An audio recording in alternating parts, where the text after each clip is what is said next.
Assalamualaikum warahmatullahi wabarakatuh. Perkenalkan, nama saya Reni Aryani dari Prodi S1 PJJ Akuntansi tahun 2024-25. Di sini saya akan membawakan materi tentang tax planning PPh pasal 2126. Apa sih itu PPh tax planning pasal 2126? Yaitu perencanaan pajak yang dilakukan oleh individu atau perusahaan untuk mengoptimalkan kewajiban perpajakan yang harus dibayar sesuai dengan ketentuan perpajakan yang berlaku, khususnya terkait dengan PPh 21 dan PPh 26 di Indonesia. Untuk PPh 21 yaitu dikenakan terhadap penghasilan yang diterima oleh individu atau pegawai sehubungan dengan hubungan kerja atau perjanjian kerja. Penghasilan ini berupa gaji, upah, honorium, tunjangan, dan sebagainya. Dalam tax planning PPh 21, strategi yang diterapkan bisa meliputi pemanfaatan penghasilan tidak kena pajak atau bisa disebut dengan PTKP. Yang kedua yaitu pemotongan pajak yang efisien. Yang ketiga yaitu perencanaan tunjangan. Yaitu selanjutnya dan PPh pasal 26. PPh pasal 26 itu mengatur tentang pajak penghasilan yang dikenakan terhadap wajib pajak luar negeri yang menerima penghasilan dari Indonesia seperti dividen, bunga, royalti, atau sewa dari pihak Indonesia. Biasanya tax planning untuk PPh 26 itu mencakupi yang pertama yaitu penggunaan perjanjian penghindaran pajak berganda atau bisa disebut dengan P3B. Yang kedua yaitu struktur pembayaran. Lalu di sini saya akan menjelaskan tentang yang pertama yaitu taxability deductibility objek PPh pasal 21. Yang kedua, terapan tax planning PPh 21. Yang ketiga, alur perencanaan pajak PPh 21. Yang keempat yaitu metode pemotongan PPh pasal 2126. Yang kelima yaitu terapan tax planning terkait dengan PPh pasal 21. Yang pertama yaitu taxability deductibility objek PPh pasal 21. Prinsip dari taxability deductibility yaitu atas suatu imbalan atau penggantian dikeluarkan untuk pegawai dapat menjadi biaya pengurangan penghasilan bruto bagi pemberi kerja. Bagi pegawai imbalan atau penggantian tersebut merupakan objek pajak yang dipotong melalui mekanisme PPh pasal 21.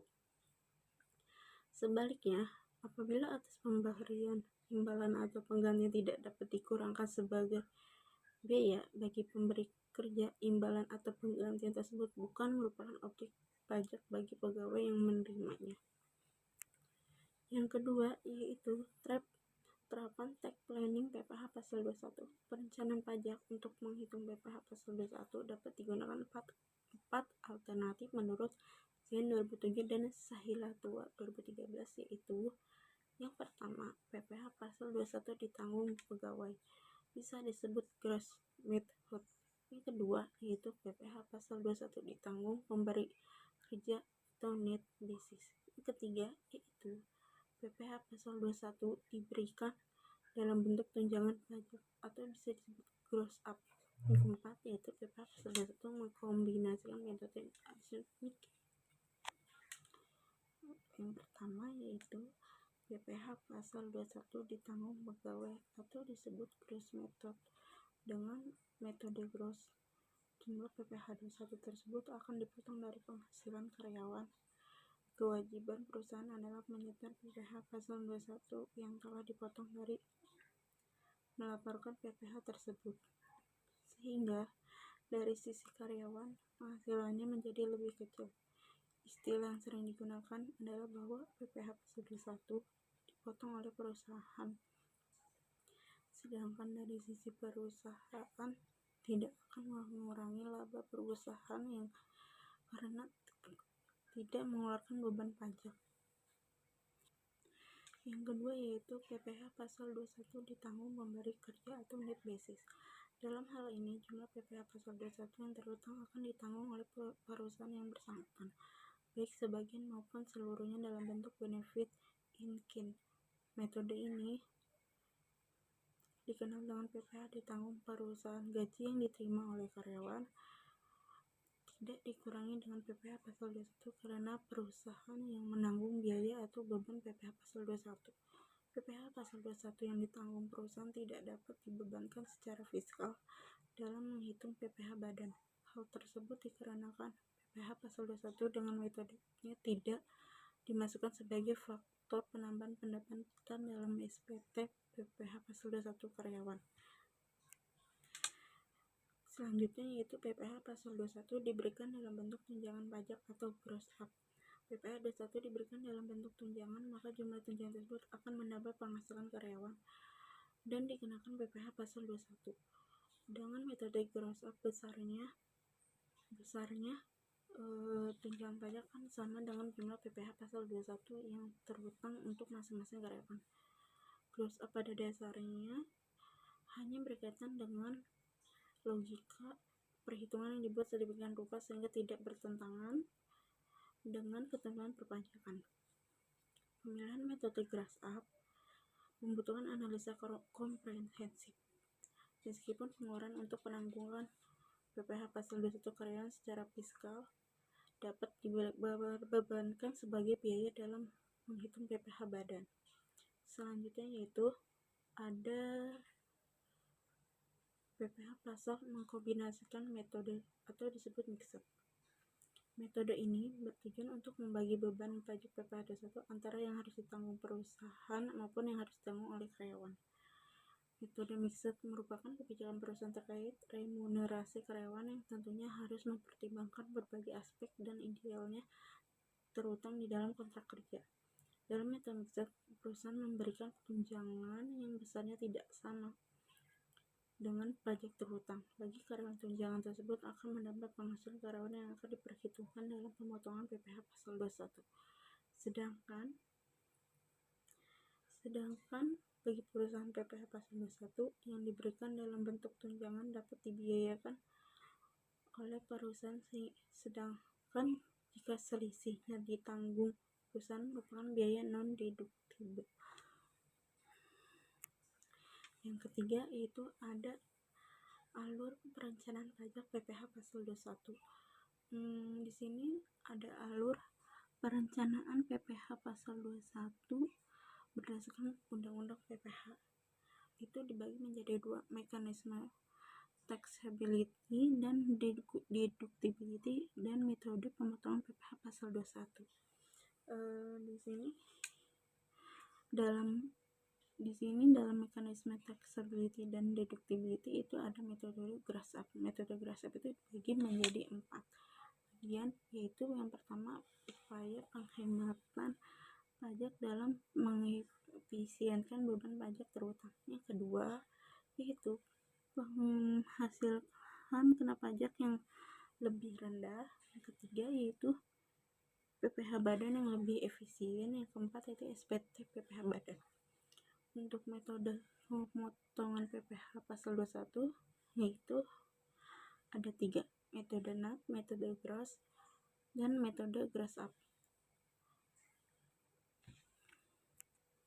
Yang keempat yaitu ada materi menjelaskan metode pemotongan PPh pasal 21 dan 6.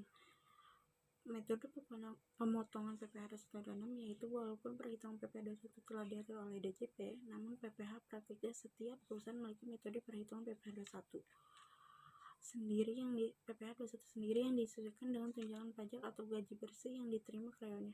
Ada 3 metode perhitungan PPh 21 yang paling umum yaitu 1. Metode gross up atau disebut gaji kotor tanpa tunjangan pajak. Misalnya, berapa sih pajak yang ditanggung perusahaan dengan gaji yang ditawarkan 11 juta per bulan untuk karyawan yang berstatus tidak kawin dan tanpa tanggungan PTK 0.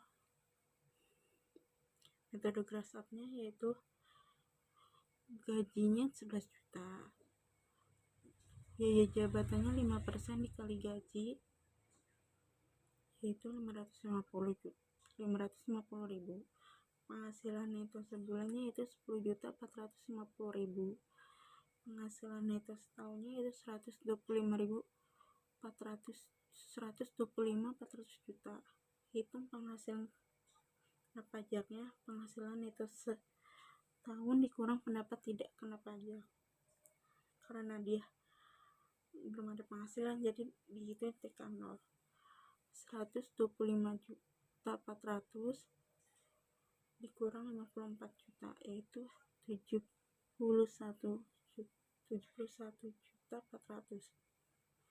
Hitung PPh 21 terutang sebelum pajak progresif karena 71.400.000 lebih dari 50 juta, maka 5% dikali 50 juta sama dengan 2.500.000, ditambah 5% dikali 21.400.000 sama dengan 3.210.000 sama dengan yaitu 5.710.000. Hitung PPh 21 terutang sebulan yaitu 5.710 dibagi 12 sama dengan 475.833. Lalu di sini ada perhitungan metode gross up. Contoh-contohnya, contoh soalnya ya,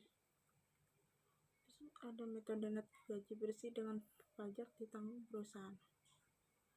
Berikut contoh perhitungan PP21 untuk seorang karyawan yang sudah status tidak kawin dan tanpa tanggungan atau PTKP TK0 yang dijanjikan gaji bersih 8 juta sebulan.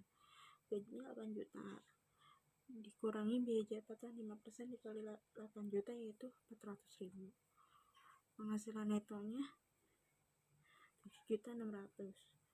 Penghasilan neto setahunnya 91.200.000. Dikurangi PTKP TK0 karena dia tidak kawin yaitu 54 juta. PKP-nya 3.200.000, PPh 21 terutang setahunnya 5% dikali 37.200 yaitu 1.860.000. PPh 21 terutang sebulan yaitu 155.000. Gajinya 8 juta, subsidi pajaknya 150.000, total penghasilannya 8 juta, pajak PPh 21 nya 150.000, gaji bersihnya 8 juta. Di sini ada metode net gaji bersih dengan pajak tanggung perusahaan. Pajak penghasilan PPh pasal 26 adalah PPh yang dikenakan atau dipotong atas penghasilan yang bersumber dari Indonesia yang diterima atau diperoleh wajib pajak atau WP di luar negeri selain bentuk usaha tetap di Indonesia, yaitu perhitungan PPh 26 atas hadiah. Yang kedua yaitu perhitungan PPh 26 atas premi asuransi.